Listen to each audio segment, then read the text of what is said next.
તો મિત્રો આ એક સિમ્પલ પઝલ છે મારા મુજબ, તમને પણ સિમ્પલ લાગશે, જોઈ લઈએ આપણે. તો 1થી લગાવીને 4 એટલે કે આની વચ્ચે જે ડિફરન્સ છે, ડિફરન્સ આપણને મળે છે 3નો.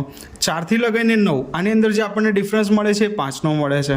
હવે સીધી વસ્તુ છે કે જો 3 અને 5 છે અહીંયા, તો અહીંયા કાં તો 7 હશે અને 7 જ હશે, કારણ કે એકી સંખ્યાનો ડિફરન્સ છે, મતલબ એકને છોડીને છે, અથવા તો અવિભાજ્ય અવયવની જે સંખ્યા કહેવાય આપણે અવિભાજ્ય સંખ્યાઓ તે હોઈ શકે છે.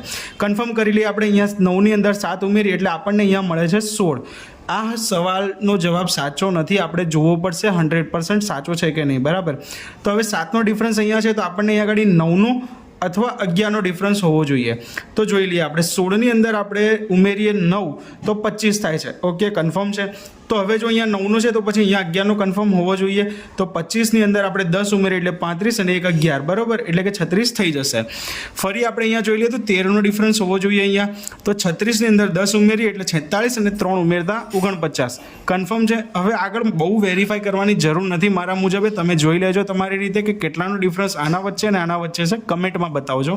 બાકી સોલ્વ કરવાની આ રીત કમ્પ્લીટ થઈ ચૂકી છે અને આપણો જે સાચો જવાબ છે એ છે 16.